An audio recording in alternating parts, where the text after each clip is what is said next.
Representative Inman, you are recognized for 10 minutes of debate in opposition to House Bill 1033. Thank you, Mr. Speaker. Members, I didn't know if I would ever have this opportunity again, and I certainly didn't think if I had the opportunity one more time that would be to stand what appears to be on the opposite side of a whole lot of my friends.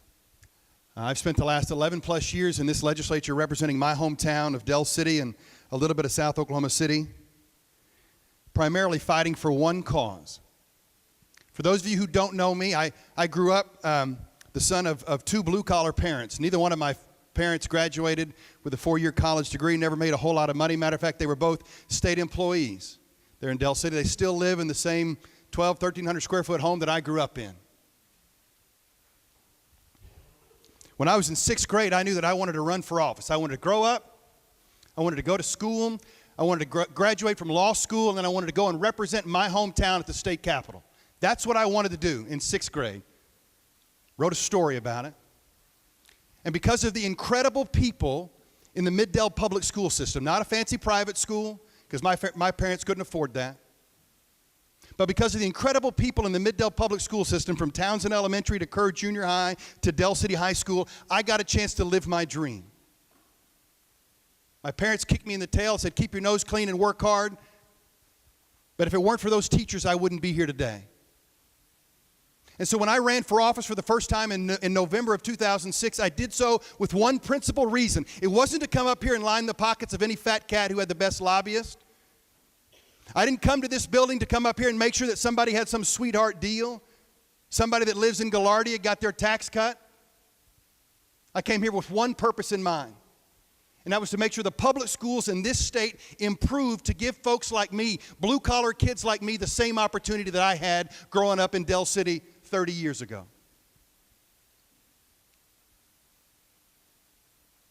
The sad reality is that in the 11 years that I've served in this legislature, I've watched the folks in charge, many of whom have stood up to debate in favor of this bill with as much righteous indignation as they could possibly muster.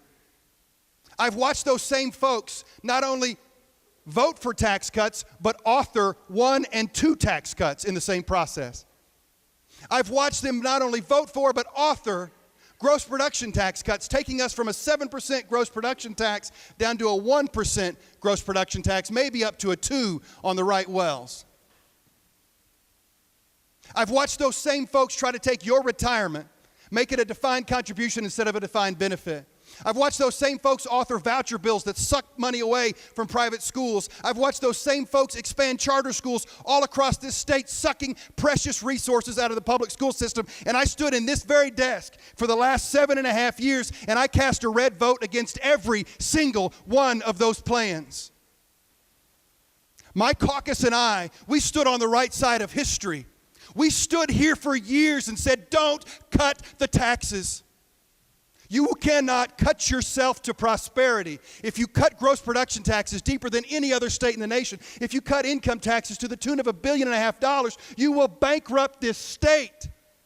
And the folks across the aisle who seem to offer you some sort of olive branch to say, we're going to fix it, all they did was drive us deeper in the hole. Matter of fact, those same folks who are debating in favor of this bill, according to them in their own debates, we shouldn't be here.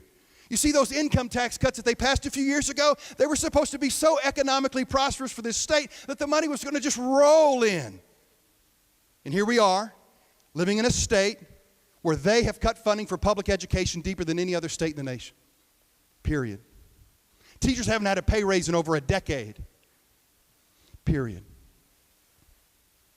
So we stand here today because for the last 4 or 5 years, my caucus has been beating the drums, saying we have a revenue problem, not just a spending problem. But the governor of this great state took to that podium for 6 solid years and looked us in the eye and said, we've got a spending problem. She said, just keep cutting, and we did. Deeper cuts to higher ed than any other state in the nation, deeper cuts to common ed. We cut health care. We've got 1 in 5 of our citizens without any health insurance. Rural hospitals are going bankrupt. We watched it all. And finally, about 1.5 years ago, she took to that well and she said, I was wrong. I was wrong. We have a revenue problem, not just a spending problem. And I nearly fell out of my chair. I couldn't stand up and applaud fast enough. And I was excited because I thought, you know what, finally, she's listened to the clarion call of my caucus and understood what is wrong with this state. We thought, just like they say now, that when they agree we have a revenue problem, that they would look to the problems that got us here. They would look and say, well, it was $500 million a year in gross production tax cuts. It was $1.5 billion worth of income tax cuts, and it was $2 billion worth of tax credits and exemptions. We thought that would be their solution, because that's why we're here. The reason you don't have a pay raise, the reason schools are at 4-day school weeks in a fifth of our schools is because of those cuts. It's not because cigarettes are too cheap. It's not because you don't pay enough in gas prices to get to work or to church. It's because of the gross production tax cuts, income tax cuts, and tax credits that they gave away to the fat cats who run this place. That's why we're here. Here's the problem. This solution doesn't solve that problem. What they are asking you to do is to ask for about $100 million out of gross production tax from oil and gas companies. Not put them back to 7% where it should be. We're only going to go to 4%. Why? You want to know why? Because that's what the oil and gas industry said they would accept. Not because it's what's needed to be used to raise the money for a pay raise or state employee pay raise. It's just because that's what the oil and gas company said they would take, 4%. And where's the rest of the money come from? We're going to increase cigarettes on poor and working folks who smoke. We're going to increase fuel prices on working families to get to work and to school and to church. And then, get this, their income tax plan, they're not raising the income tax. They're not going from 5% to 5.25% or 5.5% or 6%. No, they're not doing that. You know what they're doing? They're taking your standard deduction, which the President of the United States just increased for middle-class families. They're taking your standard deduction and they're lowering it by $2,000. Did you get that? Middle-class families who right now claim $12,000 in a standard deduction, if you make $55,000 a year as a married couple, you're going to have your taxes increased under this plan. Not wealthy folks. We're not asking the folks from the Gallardi to chip in a whole lot. No, we're going to raise taxes on middle-class families. Of this $700+ million package, over $600 million of it comes out of the pockets of middle-class families. The same folks who have borne the brunt of these budget cuts to higher ed by paying more for their kids to go to college. The same folks who've borne the brunt of 4-day school weeks and having to find childcare for their kids on Fridays. The same folks who've borne the brunt of having rural hospitals closed. They want you to pay more while they have their fat cats get off the hook. And I won't stand for it. We won't stand for it. So what do? I talked to hundreds of you today.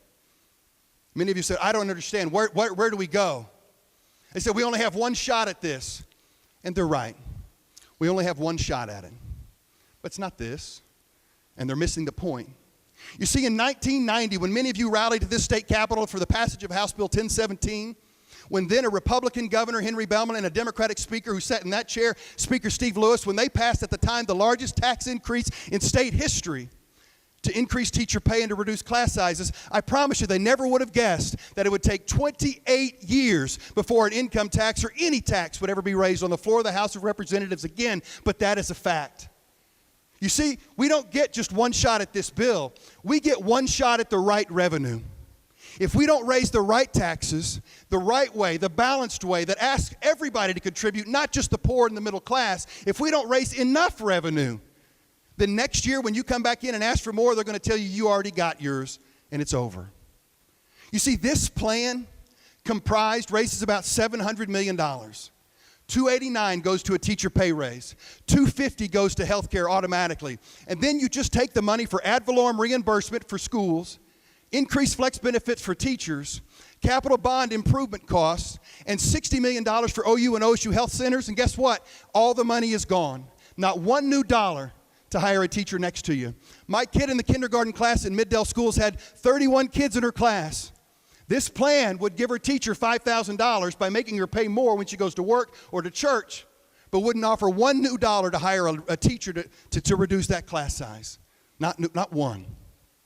Ladies and gentlemen, we will have more than one shot at this, I promise you. If not, the people who run this building will be responsible for it. They can call up any bill anytime they want. And when this goes down here in a few minutes, I'm going to ask you to keep the pressure on them to demand that they offer up a fair and equitable tax structure that doesn't say we're going to pay for your pay raise by taking it out of your hide. If you'll do that, then this state and the public schools that I fought for, that you fight for each and every day, and the kids in it will benefit. Thank you.